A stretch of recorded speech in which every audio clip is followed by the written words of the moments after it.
नमस्कार। ज्योतिष वास्तु और उपाय के चैनल में आपका स्वागत है। बात करेंगे होलाष्टक की।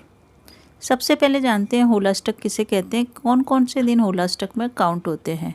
तो फाल्गुन मास की पूर्णिमा को होली मनाते हैं और होली से पीछे की तरफ चलेंगे तो चतुर्दशी, त्रयोदशी, द्वादशी, फिर एकादशी, नवमी, दसवीं, फिर एकादशी और अष्टमी। यानी कि अष्टमी से लेके आप चलते जाइए होली तक, ये दिन होलाष्टक कहलाते हैं। इन 8 दिनों को होलाष्टक कहते हैं। इस समय वातावरण में नेगेटिविटी रहती है और हमारे ग्रह भी उग्र रहते हैं, क्योंकि होली का जो पर्व होता है वो भक्ति का पर्व होता है। इसमें भक्त प्रहलाद ने विष्णु की भक्ति करी थी, इसीलिए उनकी जीत हुई थी।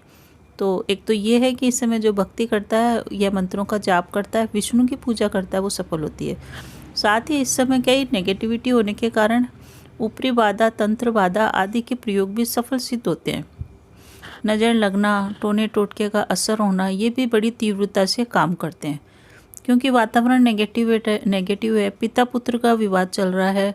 भक्त प्रहलाद अपने पिता को भगवान मानने से इनकार कर रहे हैं और उनके पिता उनसे कुतर्क कर रहे हैं कि मुझे ही भगवान मानो, भगवान विष्णु को नहीं मानो। तो इस तरह से नेगेटिविटी होने के कारण इस समय जो भी तंत्र से प्रयोग किए जाते हैं वो सफल होते हैं और जिस भी व्यक्ति पे किए जाते हैं उस पे असरकारक बन जाते हैं।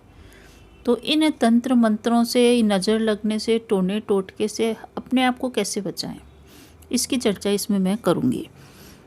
जो भी तंत्र या टोने टोटके किए जाते हैं, ये देखिए आप, या तो वो बहुत जल्दी सवेरे किए जाते हैं या जब दोनों वक्त मिलते हैं उस समय किए जाते हैं।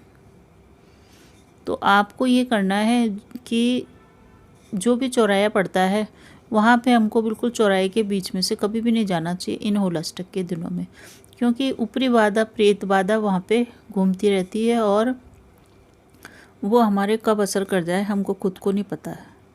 जिन भी व्यक्ति की कुंडली में छठा घर पीड़ित होता है उनके नज़र दोष शीघ्र लग जाती है। अगर छठे घर में राहु या केतु कोई से भी ग्रह हो तो वो व्यक्ति नज़र दोष से पीड़ित हो जाता है और उसके तुरंत नज़र लग जाती है। साथ ही जिन व्यक्तियों का चंद्रमा कमज़ोर है, नीच राशि में है, उनकी भी नज़र लगती है। तो जिनका चंद्रमा खराब है या जिनके राहु केतु की दृष्टि छठे घर पे है, उन लोगों को नज़र शीघ्र लग जाती है, कहते के साथ ही लग जाती है। उनका ऑरा बहुत ही कमज़ोर होता है। तो इससे बचने के लिए एक तो आपको चौराहे पे से बच के जाना है। दूसरा ये करना है कि जो बाल होते हैं ना हमारे, वो किसी भी तरह की नेगेटिव ऊर्जा को तुरंत ग्रहण कर लेते हैं। कैसे ग्रहण करते हैं? जैसे किसी मंदिर में या मकान में झंडा लगा रहा था तो वो सबसे ऊंचा होता है। वो सबसे ऊंचा इसलिए बनाया जाता है, उसको ऊंचाई पे इसलिए लगाया जाता है ताकि उनकी विजय पताका, सफलता का जो भी है वो फैले। आकाश से सीधा उनका संबंध रहता है, इसीलिए जो इस समय आकाश से हमारा सीधा संबंध हमारे सिर से होता है।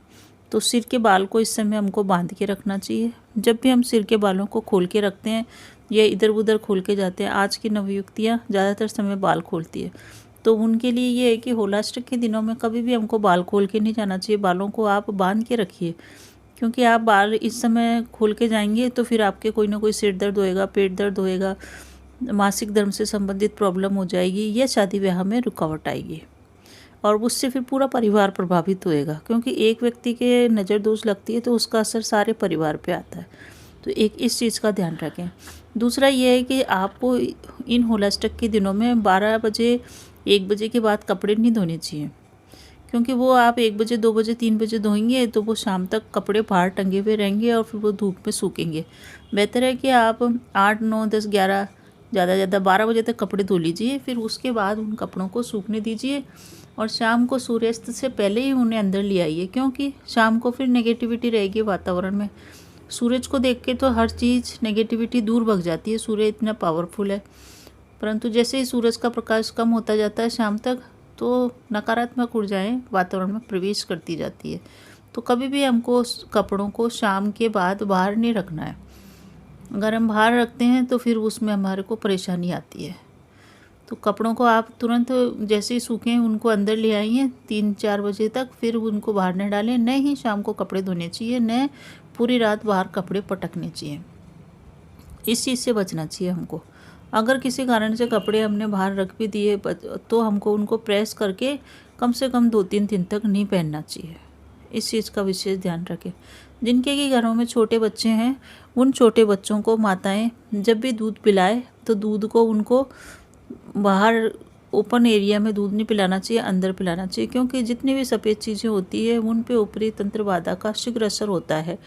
इस समय कोई आपको सफ़ेद चीज़ ऑफ़र करे तो मान के चलिए कि वो आपके लिए सही नहीं है। किसी से भी सफ़ेद चीज़ खाना या लेना सही नहीं रहता है। आप किसी के घर पे मेहमान बन के जा रहे हैं तो वहाँ भी आपको सफ़ेद चीज़ का सेवन नहीं करना चाहिए। वैसे तो इस समय शुभ कार्य वर्जित होते हैं होलाष्टक के दिनों में, पर फिर भी अगर आप किसी के घर पे मेहमान बन के जा रहे हैं तो सफ़ेद चीज़ का सेवन न करें, क्योंकि सफ़ेद चीज़ पता नहीं कितनी जगह से चलती हुई आई है, उसमें कितनी नकारात्मकता है। फिर बाद में कुछ हो जाता है तो हम 50 जगह जाते फिरते हैं उसका इलाज के लिए। तो इस टाइप से आप न करें, सफ़ेद चीज़ बिल्कुल भी न खाएं। अगर खानी भी पड़े तो आप उसको खाने के बाद नमकीन अवश्य खाएं, क्योंकि कई लोगों का ऑरा इतना कमज़ोर होता है कि उनको नकारात्मकता शीघ्र घेर लेती है। हम लोग विज्ञान के रूप में युग में रह रहे हैं, परंतु फिर भी कुछ चीज़ें जो अभी विज्ञान की समझ से परे है, उन्हीं में ये ऊपरी तंत्र बाधा जादू टोना है। अगर किसी कारण से अगर नज़र भी लग गई है और आपका स्वास्थ्य नरम रह रहा है तो आप एक चुटकी नमक लीजिए, उसको अपने सिर से एंटी क्लॉकवाइज उमार के सिंक में डाल दीजिए। इससे आपको उसी समय के लिए रिलीफ तो मिल जाएगा कम से कम। तो इस टाइप से कीजिए। साथ ही इस समय हनुमान चालीसा का पाठ करना रोज़ ही बहुत ही शुभ होता है। इससे नकारात्मक ऊर्जा हमारे घर में प्रवेश नहीं कर पाती है। और अगर नकारात्मक ऊर्जा आपको लग ही रहा है कि आपके घर में इतना सब कुछ करने के बाद भी प्रवेश करती जा रही है, तो आप एक काम कीजिए। जिस दिन होली हो, जिस दिन होली को हम मंगलाते हैं, यानी कि जिस दिन होली जलाई जाती है, उस दिन आप गुलाल की 3 रंग की लाइन, लाल, गुलाबी और पीले, ऐसे 3 रंग की लाइन अपने घर के मुख्य द्वार के वहाँ लगा दें। इस 3 लाइन को ही लक्ष्मण रेखा कहते हैं। इससे नकारात्मक ऊर्जा आपके प्रवेश नहीं कर पाएगी। दूसरा, एक चीज़ और जो की जाती है होलाष्टक के समय, कि अगर आपको इन 8 दिनों में नज़र लगी है तो जिस दिन होली मंगलेगी उस दिन आप अपने ऊपर से 7 काली मिर्च उबार करके उसको होलिका की अग्नि में फेंक दें। ऐसा करने से भी नज़र उतर जाती है।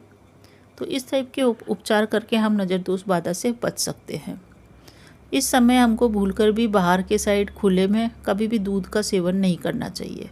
कई लोग होते हैं शाम को हलवाई के वहाँ चल जाते हैं, दूध वगैरह पीते हैं, तो इस टाइप से हमको नहीं करना चाहिए, क्योंकि ये दिन थोड़े से नकारात्मक होते हैं। इस समय हमको खुलेआम दूध पीने से भी बचना चाहिए। बहुत लोगों को कुछ नहीं होता दूध पीने से, क्योंकि उनके चंद्रमा मजबूत होते हैं, पर जिनके चंद्रमा कमज़ोर है, ग्रहण दोष के अंदर है या छठे घर के अंदर है, उनके इस तरह से प्रॉब्लम्स आ सकती है। तो इन चीज़ों का आप ध्यान रखें होलाष्टक में। साथ ही होलाष्टक के अंदर पीपल की पेड़ की पूजा अवश्य करें, इससे भी आपको रिलीफ मिलेगा। पीपल के पेड़ की पूजा सुबह 10 बजे तक कर लेनी चाहिए। वो सब टाइम बिल्कुल सही रहता है। सुबह 10 बजे तक वहाँ पे पितरों का वास रहता है, तो आप वो पूजा करेंगे, उससे आपको रिलीफ मिलेगा। वीडियो अच्छा लगे तो शेयर कीजिए। धन्यवाद।